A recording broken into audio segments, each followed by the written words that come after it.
दक्षिणी दिल्ली जो भारतीय जनता पार्टी, मैं जिले में मंत्री का दायित्व मेरे पास में है और टाउन वेंडिंग कमेटी जो सदस्य हूँ वो दक्षिणी दिल्ली से टीवीसी 1 का सदस्य हूँ। ये मेरा परिचय है। दूसरा, मुझे लगता है कि अच्छी बातें तो बहुत हो गई और जब तक उसमें मिर्ची वाला तड़का नहीं लगेगा तो आपका खाना या स्वाद भी ठीक से बनेगा नहीं। तो मैं वो प्रयास करता हूँ, अगर आपको मेरी बातें ठीक लगे तो आपका समर्थन रहे, या जितने लोग भी हम बैठे हैं या उसमें से सदस्य बन के हम प्रधान बने बैठे हैं, क्या आपको लगता है कि हमें हमारा अधिकार मिल रहा है या सिर्फ हमारे साथ खिलवाड़ हो रहा है? वो कैसे हो रहा है, मैं थोड़ा सा उसको रोशनी डालूंगा। अगर सहमति हो, आपको लगे कि हाँ मेरी बात सत्य है, तो आप अपनी सहमति दे दीजिएगा। जिस एलओआर की बात करी जा रही है, लोन दिया जा रहा है, बिल्कुल लोन दिया जा रहा है। क्या हर उस रेडी पटरी वाले को लोन दिया जा रहा है या फिर जिस मर्जी को लोन दिया जा रहा है? मेरे भैया बता भी रहे हैं कि जिस मर्जी को लोन दिया जा रहा है। कारण क्या है?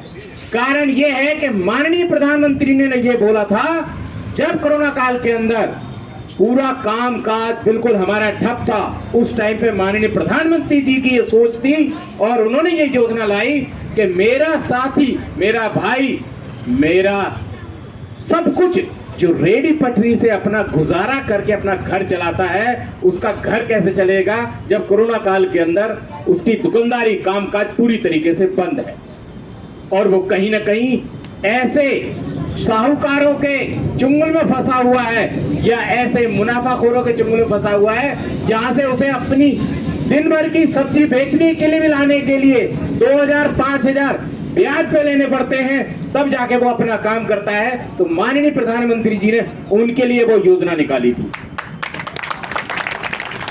और इस योजना का हाल देखिए कि आज सुधार बहुत हुआ है। लेकिन मैं अनिल जी आपको ये बताना चाहूंगा और आपके यहाँ जितने सदस्य हैं, अभी बहुत सुधार की जरूरत है साहब, अभी बहुत सुधार की जरूरत है, क्योंकि किताबों में और हकीकत में अभी बहुत फर्क है। जिस एलओआर लोन की बात की जा रही है, आपको भी पता है था भाई साहब हमारे जयप्रकाश जी ने, कि जब एलओआर भरने के लिए हम मोबाइल नंबर मांगते थे, आधार कार्ड नंबर मांगते थे, बैंक अकाउंट नंबर मांगते थे, तो बहुत सारे लोग देने में समर्थ नहीं थे। उन्हें बड़े बड़े क्वेश्चन आते थे कि हमारे साथ क्या होगा, क्यों होगा, क्या कर दिया जाएगा। लेकिन आज वो पछता रहे हैं। लेकिन उसके साथ मैं बताना चाहूंगा कि बहुत सारे ऐसे लोग हैं जिनका एलओआर होने के बाद में भी उन्हें लोन नहीं मिला था और बैंक के चक्कर काटने पड़े थे। हो सकता है एक आध कोई भाई अभी भी हो जो बैंक के चक्कर काटने पड़ रहे हैं, ये हाथ उठाइए। तो जब तक इनको लोन नहीं मिलेगा, मुझे नहीं लगता कि स्वनिधि योजना की ये योजना सफल होगी। ये मैं कहने आया हूं आपको। इनको भी लोन मिलना चाहिए और बिना रुकावट के, बिना चक्कर काटे। क्योंकि हम अगर लीडर बन गए और लीडर बन के मैं एक बार आपके साथ खड़ा हो गया और चला गया, तो मुझे लगता है कि उससे लीडर बनने का कोई फायदा ही नहीं है, जब तक कि उस वेंडर को फायदा ना हो जाए। दूसरा, हम सीओबी की बात कर रहे थे, वो भी मुझसे पहले इन्होंने बताया और आप सब उस प्रक्रिया से गुजरे हुए हैं।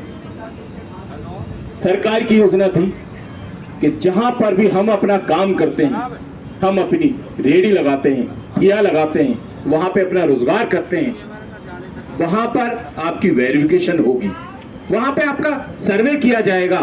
तो सर्वे का नियम क्या था, आधार क्या था? वो ये नियम और ये आधार था कि जहां आप बैठे हो वहीं पर कंपनी के लोग आएंगे, आपके बीच में से आपका साथी जो टीवीसी मेंबर चुना हुआ है वो उनके साथ आएगा और वो चिन्हित कराएगा कि मिश्रा जी यहाँ बैठकर अपनी दुकान चलाते हैं, इनका सत्यापन कीजिए। यही बात थी ना? लेकिन हुआ क्या?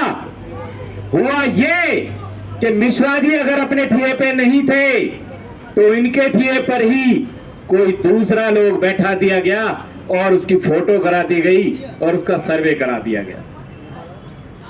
आज मिश्रा जी को जब पता चला तो दोबारा फिर वो आए, फिर संपर्क हुआ, फिर इनका कराया। तो मिश्रा जी जिनका ठिया था, जिनकी दुकान थी, आज भी सीओवी लेने के लिए चक्कर काट रहे हैं और वो दूसरा बंदा उसके घर में पहुंच गया।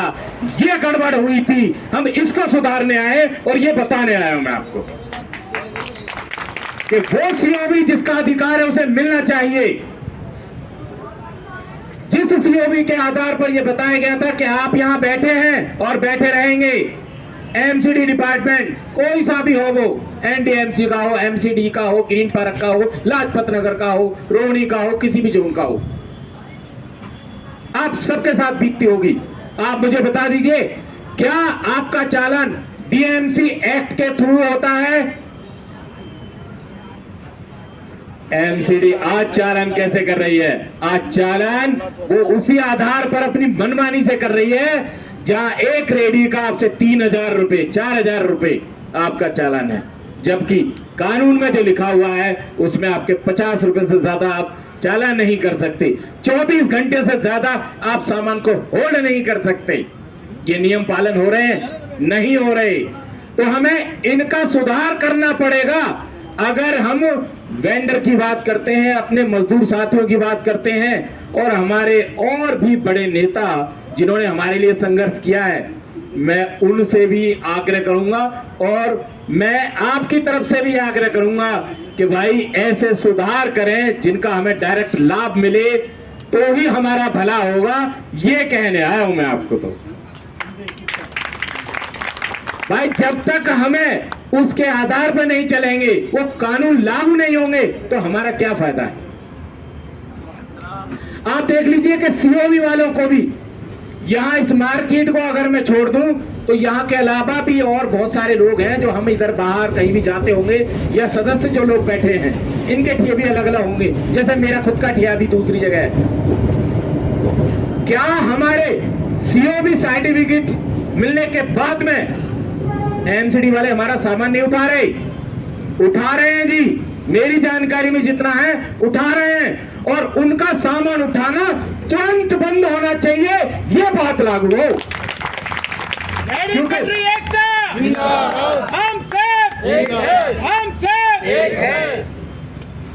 अगर कोई साथी यहाँ पे बैठा और किसी के साथ ये हुआ है तो मैं उसे सीओबी की भी वो गाइडलाइन बताना चाहूंगा। जिस सीओबी को आधार मानकर एमसीडी डिपार्टमेंट हमारा सामान उठाता है तो वो आपके 11 नंबर पे जो पॉइंट है जिसमें लिखा हुआ है मोबाइल वेंडर टीवीसी द्वारा अधिकृत वेंडिंग जोन में 30 मिनट से ज्यादा नहीं ठहर सकता, इसका हवाला देके आपका सामान उठाया जाता है। मैं ठीक बोल रहा हूं ना? ये गलत है नियम, क्योंकि ये नियम मैंने अपने क्षेत्र के साउथ जोन की जो डिप्टी चेयरमैन है, सॉरी जो डीसी है, मैंने उनको भी अवगत कराया है कि इसमें साफ साफ लिखा हुआ है कि टीवीसी द्वारा वेंडिंग जोन में वो मोबाइल वेंडर नहीं रुक सकता 30 मिनट तक। अरे दादा, अभी तक वेंडिंग जोन तो हमने बनाया ही नहीं, तो वो कहां से वेंडिंग जोन हो गया? मैंने ये बताया है उनको, लेकिन वो नहीं मान रहे। वो वेंडिंग जोन है ही नहीं जिसका वो हवाला दे रहे हैं। हम तो स्थायी बैठे हुए हैं। सर्वे होने से पहले भी हमारा स्थायी जिस जगह पे था उसी जगह पे सर्वे हुआ था। यही हुआ था मिश्रा जी? बिल्कुल यही हुआ था। और उसमें लोकेशन की जो बात हुई थी, आपके सीओबी में लोकेशन दी ही नहीं गई है। हमारे साथ छल हुआ है, धोखा हुआ है, और इन सरकारों ने सिर्फ लीपापोती करी है। आज अगर आपका, मेरा, भाई साहब का, मिश्रा जी का अगर लोकेशन होती तो उस लोकेशन पे जाइए ना आप। आज आप डिपार्टमेंट के पास में जाते हो तो वो कहते हैं आप 153 वार्ड के हो, 154 वार्ड के हो। अब 154 वार्ड में घूमते रहो। जयप्रकाश जी का 163 वार्ड में, अब 163 वार्ड में जब कंप्लेंट लेके जाते हैं वो कहते तुम्हारी लोकेशन तो है ही नहीं। अरे भैया, लोकेशन क्या तुम हम डालेंगे? लोकेशन तो पहले डलनी थी, तुमने उसमें गड़बड़ी करी है। तो मैं अब ये कहना चाहता हूं, और अपने शीर्ष नेतृत्व भी, भाई अगर हम सदस्य हैं, हमने खूब आवाज उठाई है और हमारी आवाज जो है वो अभी तक सुनाई नहीं दे रही डिपार्टमेंट को, तो या तो हमें ऐसा लग रहा है कि आप सब भी जब सदस्य साथ में आ जाएं और या फिर हमारे शीर्ष नेतृत्व जो हमारी भी अगुवाई करते हैं, मैं उनसे आग्रह करूंगा कि डिपार्टमेंट को जो ये सीओबी की खामियां बताकर हम पे थोपी जा रही है, हमारे साथ धोखा हो रहा है, इसे तुरंत ठीक करा जाए और हमें स्थायी सर्टिफिकेट दिया जाए। जिनके सर्वे रह गए हैं वो किसी भी कारण से, वो अपने गांव गए थे, हारी थी, बीमारी थी, दुकान पे नहीं थे, उनके तुरंत सर्वे हों। और दूसरी बात एक और बड़ी प्रमुख है, कई बार एक बात निकल के आती है जो भाई साहब जयप्रकाश जी ने बताई थी कि हम उस वेंडर की कैटेगरी को कैसे छांटेंगे या कैसे डिसाइड करेंगे। ये मेरा पर्सनल सुझाव है और मैं डिपार्टमेंट को दे चुका हूं। आपको लगता है तो आपकी भी इसमें रजामंदी सहमति चाहूंगा कि एक व्यक्ति जो 30 साल से बैठा है, एक व्यक्ति जो 30 साल से बैठा है, उसको भी आप ये जो अस्थायी है, अभी सिर्फ टेम्परेरी सीओबी है, उसको भी वही सीओबी दिया जा रहा है और अगले 3 महीने पहले जो बैठा है उसको भी आप वही दे रहे हो। तो इसका मतलब कहीं ना कहीं आप उसके साथ गलत कर रहे हो या नहीं कर रहे। उसके समाधान के लिए एक प्रस्ताव है, एक सुझाव है जो डिपार्टमेंट को हमने दिया है कि भाई इसमें आप कैटेगरी सेट कर दें। जो व्यक्ति 92 में तयबजारी के लिए जिन्होंने फॉर्म भरे थे, उनकी तयबजारी नहीं आई, लेकिन तब से वो ठिया लगा रहे हैं और 2014 जब तक ये एक्ट बना है तब तक के लिए आप 1 नंबर की एक कैटेगरी रखें और उनको प्राथमिकता दें कि ये पुराना व्यक्ति है। ऐसे मेरे सुझाव हैं। 14 से लेकर 19 तक जब ये चुनाव हुए, टाउन वेंडिंग कमेटी का गठन हुआ, तब तक के लिए आप दूसरी कैटेगरी रखें और उसके बाद में आप करंट में आज 23 तक के लिए आप तीसरी कैटेगरी रखें। इस कैटेगरी में डालकर आप उनको सीओबी दें और जिनको सीओबी दिया जा रहे हैं उन्हें कतई न छेड़ा जाए।